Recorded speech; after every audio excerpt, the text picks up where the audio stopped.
গ্রীষ্মকাল পড়তে অনেক রকম অসুবিধা শুরু হয়ে গেছে শরীরে, তাই সকালবেলায় একটু শরবত খাচ্ছি, মিছরি আর মৌরি ভেজানো জল। আপনারা নিশ্চয়ই খান, আর এটা খেলে কি হয় নিশ্চয় সেটাও জানেন। তাই কয়েকদিন বেশ অসুবিধা হওয়াতে ভাবছি 2-3 দিন খাই, তারপরে যদি ভালো হয়ে যায় আর খাবো না। আসলে এটা খেলে আবার খুব ঠান্ডাও লেগে যায়। কারোর সহ্য হয় তো কারোর সহ্য হয় না, আমার তো সহ্য করতে পারি না, আমার ঠান্ডা লেগে যায়, কিন্তু অসুবিধার জন্য খেতে হচ্ছে। তো সকালবেলায় প্রথমে হাফ গ্লাস জল খেয়ে নিয়েছিলাম 1 গ্লাস, তারপরে ভাবলাম যে না এতটা খাবো না, একটু রেখে দিই, হাফ গ্লাস জল খেলাম। তো এটা জেঠিমার জন্য রেখে দিলাম একটু, তারপরে দাদারা সবাই খেয়েছে। আর কালকে খুব জোর বৃষ্টি হয়েছিল, বৃষ্টি হওয়ার পরেই দেখুন এই অবস্থা হয়েছে, গোটা বাড়ি বাইরে চারিদিকের এই অবস্থা। এত সুন্দর লতা দেয়া বায়ারটা কি অবস্থা হয়েছে দেখুন। আর গাছে তো সেরকম ফুল আছে, আর ওদিকে তো দেখতে পাচ্ছেন যে বর্দা পাটা ফাটা নিয়ে যাচ্ছে, কেননা আজকে যেহেতু রুম প্লাস্টার করা হবে। কেননা আগের দিন তো বৃষ্টি হয়েছে, আর পাঁচিলের যেখানে প্লাস্টার হচ্ছিল সেখানে কিছু কিছু জায়গায় জল জমে আছে, তাই ওখানে আর প্লাস্টার করা যাবে না এই কয়েকদিন, যতক্ষণ না জলটা শুকনো হচ্ছে। তার জন্য এখন রুম প্লাস্টার করা হবে। আর এদিকে ক্যাপসিকাম গাছগুলো সত্যি বেড়ে গেছে, অনেকটা করে বেড়েছে, কিন্তু দেখছি হালকা হালকা পোকা লাগতেও শুরু করেছে। তো পোকা লাগার জন্য পোকা লাগার ওষুধ দিতে হবে। আর এই দেখুন বললাম না যে জল আছে, এই যে অবস্থা হয়ে রয়েছে এখানটার। তো এখানটা শুকনো না হলে তো কিছু করতেই পারবে না। আর আমি যখন ভয়েস ওভার দিচ্ছি না, তখন প্রচণ্ড বাইরে চিৎকার হচ্ছে, সবাই কাজ করছে, কথা বলছে, ওই জন্য একটু সাউন্ড আসবেই। আর এদিকে দেখতে পাচ্ছেন এই রুমটা প্লাস্টার করা হবে, তার জন্য এই রুমটায় সমস্ত কিছু কাজ গুছিয়ে নেওয়া হচ্ছে।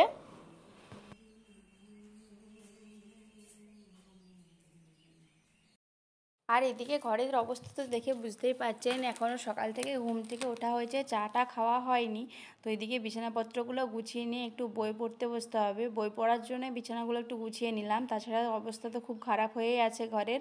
আর পরশুদিন বৃষ্টিতে তো খাটটা একটু ভিজেছে, যেহেতু জানলার কাছে আছে সরানো হয়নি, আর জানলায় প্রচণ্ড ঝিট দিচ্ছিল। আচ্ছা তোর কি হয়েছে বল না, সকাল থেকে আমার মায়ের কাছে আছিস কেন এত? হ্যাঁ,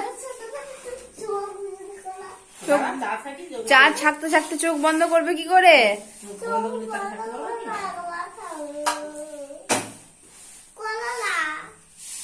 এই যেটা নেব। কি নিয়েছিস তুই সকালবেলা দেখে এবার বাজার? বাবারি বাবারি, সব রকম শব্দ হচ্ছে।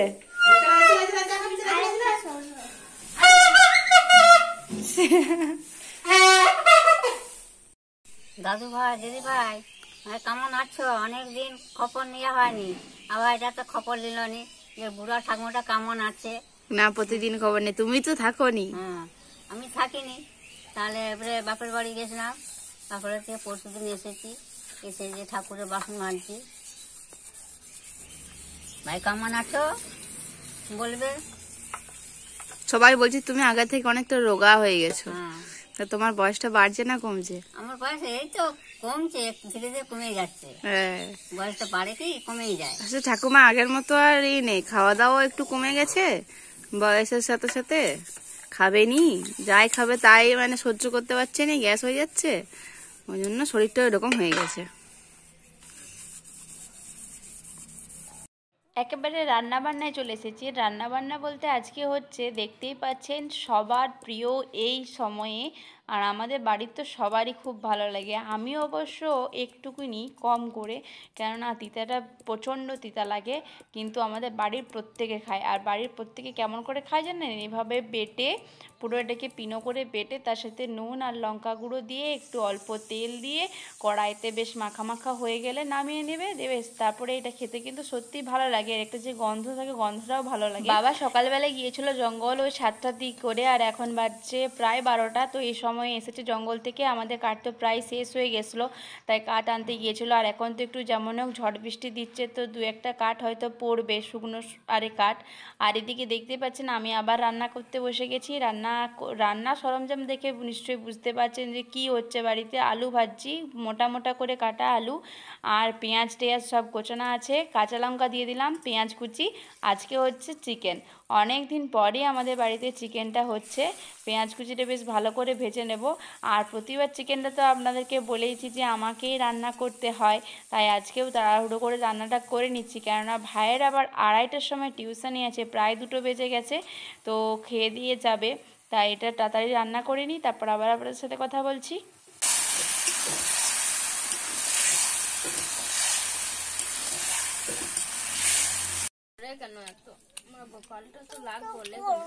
আচ্ছা, কেমন হয়েছে গো মাংসটা? মাংসটা কেমন হয়েছে বলবে নি? এই যে মাংসটা খাচ্ছ, ভাত নিজে হাতে খাচ্ছ, বাবু হয়ে বসে খাও নিচে।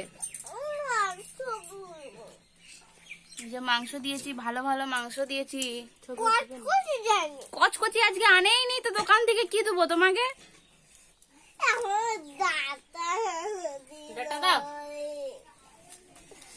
কি রে, মাংসটা বেশি করে ঝাল দিয়েছি বল? ঝাল দিইনি?